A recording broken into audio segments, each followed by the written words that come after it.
Hello student, welcome to Progress Commerce class. आज के video में हम देखने वाले हैं application of modern approach. Modern approach को कैसे अप्लाई करना है to decide debits and credits of accounts. मैंने इसके पहले ट्रेडिशनल अप्रोच से आपको बताया है कि गोल्डन रूल्स होते हैं ट्रेडिशनल अप्रोच के हिसाब से। रियल का रूल है, पर्सनल का रूल है, नॉमिनल का रूल है, उसको लगा के डेबिट क्रेडिट अकाउंट्स का कैसे डिसाइड किया जाता है। ये मेरा पहले का लेक्चर है, वो आप पहले देखिए। मॉडर्न अप्रोच के हिसाब से कौन से अकाउंट को डेबिट जाएगा, कौन से अकाउंट को क्रेडिट जाएगा, ये आज के वीडियो में मैं आपको बताने वाली हूँ। So without wasting time let's start with the video. तो देखो, application of modern approach to decide the debits and credits of account. Modern approach में मैंने आपको बताया था कि basically all accounts are classified into 5 categories. 5 category में accounts का क्लासिफिकेशन होता है। एसेट्स, उसमें tangible assets, intangible assets, all assets are classified under the account heading assets. Assets ही एक हेड है उसमें। दूसरा है लायबिलिटीज। बिजनेस में बिजनेस से जितना भी पैसा बाहर वालों को देना है, creditors, bank overdraft, bank loan, outstanding expenses, तो जो भी पैसा बिजनेस ने बाहर वालों को देना है वो सारे होते हैं लायबिलिटीज। कैपिटल मतलब प्रोप्राइटर ने इन्वेस्ट किया हुआ पैसा, बिजनेस में लगाया हुआ पैसा, वो जाता है कैपिटल में। रेवेन्यू एंड गेन्स, जितने भी इनकम बिजनेस में हो रहे हैं on account of sale, on account of commission received, interest received, rent received, whatever, जितने भी टाइप की इनकम जो हो रहे हैं बिजनेस को, that classified under revenue and gains. And last वाला है एक्सपेंसेस एंड लॉसेस। तो जितने भी खर्चे बिजनेस में रिकरिंग नेचर के हो रहे हैं, जितने भी खर्चे रिकरिंग नेचर के, हाँ, रेवेन्यू एंड गेन्स में भी आपको ये बात ध्यान में रखनी है कि जो रिकरिंग नेचर के हैं, जो बार बार होते रहते हैं, वो सारे रेवेन्यू एंड गेन्स में, वो सारे टाइप के इनकम रेवेन्यू एंड गेन्स में जाएंगे। And same logic is for expenses and losses.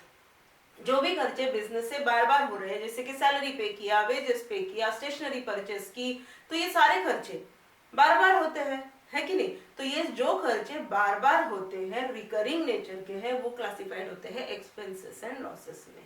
तो अभी ट्रेडिशनल अप्रोच के हिसाब से जो गोल्डन रूल्स थे रियल, पर्सनल, नॉमिनल के, वो गोल्डन रूल्स यहाँ पे अप्लाई नहीं होते। यहाँ पे सिर्फ एक ही फॉर्मूला अप्लाई होगा।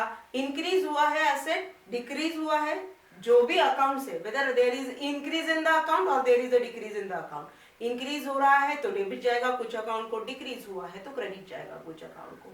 तो इंक्रीज इन पर्टिकुलर अकाउंट और decrease in particular account will decide whether that account should be debited और that account should be credited.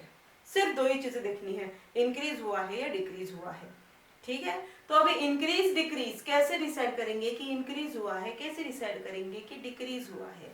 तो इसके लिए एक सिंपल सा फंडा आपको बताती हूँ ध्यान में रखने के लिए।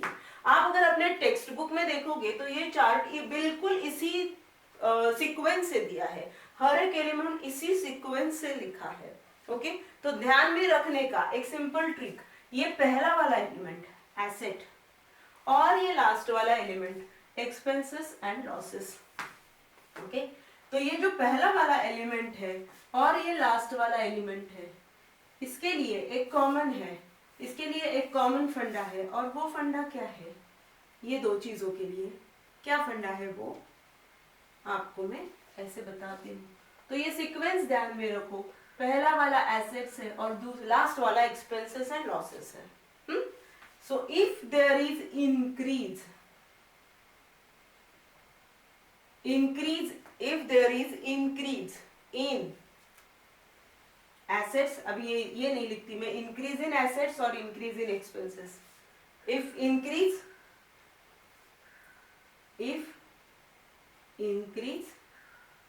then debit, okay, and if decrease then credit।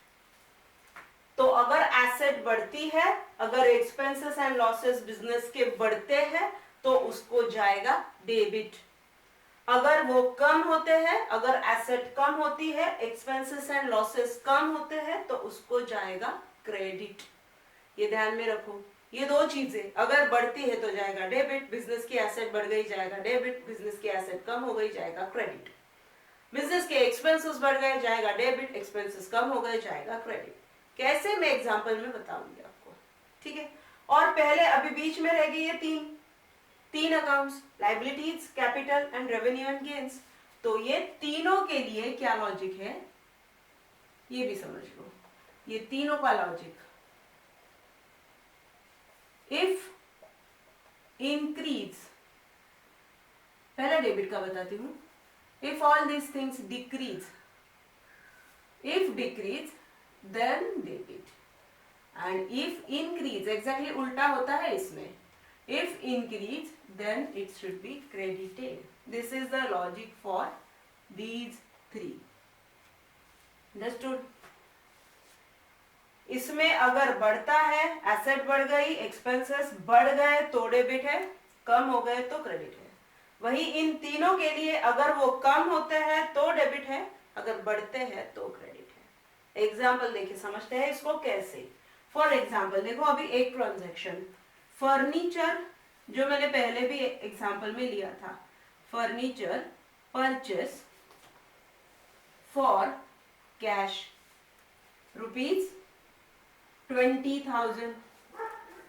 Transaction कोई भी हो, each transaction minimum has 2 account. Her transaction में कम से कम कितने अकाउंट रहेंगे? कम से कम 2 अकाउंट। तो यहाँ पे कौन से 2 अकाउंट्स का हमें रिकॉर्ड करना जरूरी है? What we purchase furniture, and do we purchase it on credit? No, we purchase it on cash. Okay, so the 2 accounts that should be kept here is furniture account, हमें record करना पड़ेगा furniture account, और दूसरा record करना पड़ेगा cash account. Correct, ये 2 account record करने पड़ेंगे because these 2 are more relevant. यही 2 अकाउंट तो है जो रिलेवेंट है ये ट्रांजेक्शन में। तो फर्नीचर अकाउंट, कैश अकाउंट ऐसे हमें रिकॉर्ड करना है। अभी मैंने बोला है आपको कि इसको मॉडर्न अप्रोच से डिसाइड करो which account should be debited and which account should be credited. तो देखो, बिजनेस में फर्नीचर परचेस हुआ है तो एसेट बढ़ गई कि कम हो गई? फर्नीचर आया तो एसेट बढ़ गई कि कम हो गई? इंक्रीज हुआ कि डिक्रीज हुआ? यस, डेफिनेटली एसेट इंक्रीज हो गई। पहले से 50,000 का फर्नीचर था और कुछ 20,000 का लेके आए तो फर्नीचर तो बढ़ा के नहीं, एसेट बढ़ा के नहीं, बिजनेस का एसेट बढ़ गई। So there is a increase. Increase है तो क्या बोलते हैं? If increase then it should be debited. तो फर्नीचर को जाएगा debit. Understood? And cash, cash भी एसेट है, बिजनेस की एसेट है, लेकिन मैंने 1 लाख रुपीज कैश पड़ी थी, उसमें से 20,000 निकाल के दे दी, तो मेरा कैश बैलेंस कम हुआ कि बढ़ गया? डिक्रीज। कैश कम हुआ, डिक्रीज। तो देखो, if increase then it should be debited, and if decrease, if asset decrease then it should be credited. तो इसको जाएगा क्रेडिट। तो ये पर्टिकुलर ट्रांजैक्शन में फर्नीचर अकाउंट को जाएगा डेबिट एंड कैश अकाउंट को जाएगा credit. In this transaction we decide it with the help of this modern approach.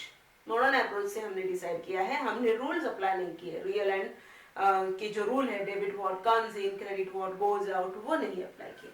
हाँ, एक बात है कि आप ट्रेडिशनल अप्रोच से डिसाइड करो डेबिट जाएगा क्रेडिट जाएगा, या फिर मॉडर्न अप्रोच से डिसाइड करो डेबिट जाएगा क्रेडिट जाएगा, आंसर सेम ही रहेगा। ऐसे नहीं होगा कि रियल में तो इसको क्रेडिट जा रहा था और मॉडर्न में इसको डेबिट जा रहा है, बिल्कुल नहीं, ऐसे होगा ही नहीं।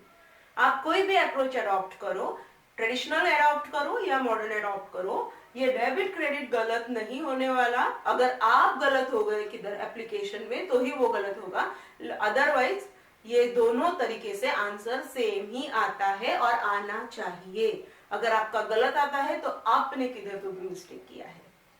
अंडरस्टूड? और एक चीज बताती हूँ, और एक ट्रांजैक्शन देखते हैं ये अप्रोच के हिसाब से। अभी ये अप्रोच के हिसाब से for example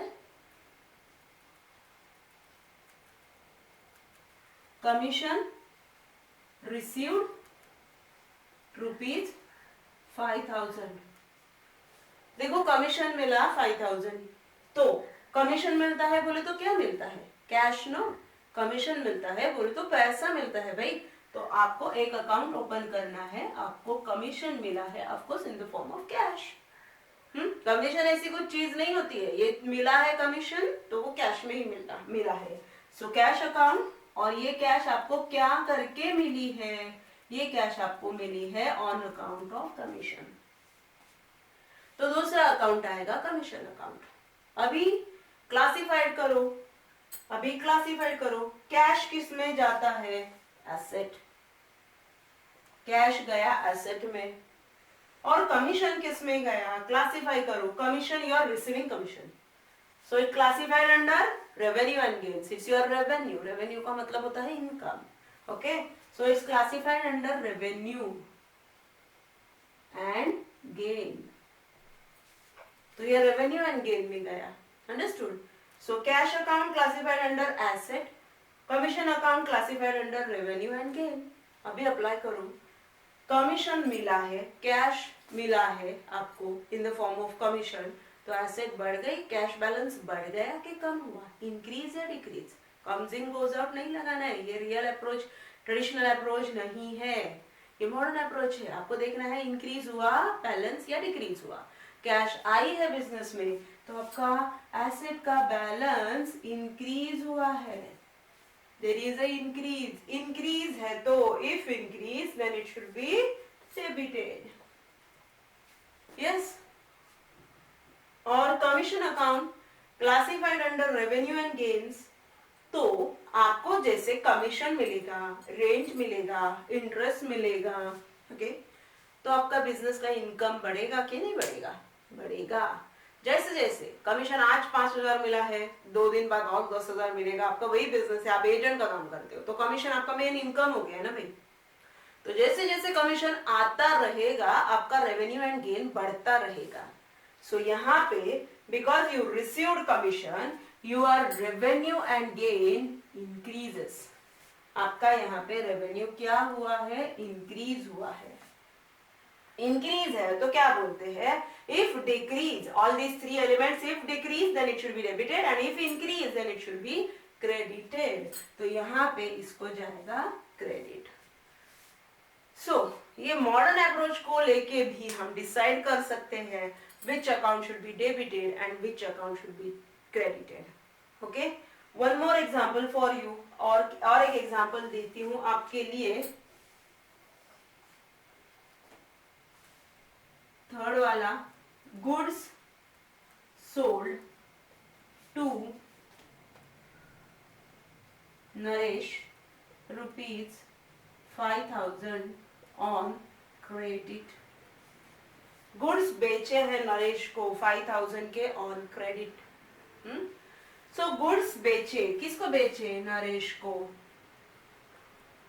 so Naresh account एक आएगा, और दूसरा because you are selling what, you are selling goods, जब आप गुड्स बेचते हो तो वो अकाउंट आता है सेल्स अकाउंट, सिर्फ गुड्स जब आप बेचते हो, अगर आप गुड्स परचेस करते हो तो वो आता है परचेस अकाउंट, और अगर आप गुड्स बेचते हो तो वो आता है सेल्स अकाउंट, ओके।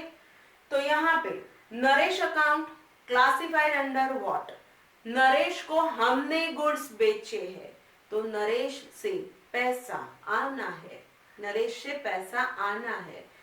एक बात ध्यान में रखो, बिजनेस में अगर पैसा देना है तो वो होती है बिजनेस की लायबिलिटी, बिजनेस से किसी को पैसा देना है, क्रेडिटर्स हो जाते हैं वो, तो वो होती है बिजनेस की लायबिलिटी। लेकिन किसी आउटसाइडर से बिजनेस को पैसा आना है तो वो होती है बिजनेस की एसेट, वो डेटर बन जाते हैं, डेटर।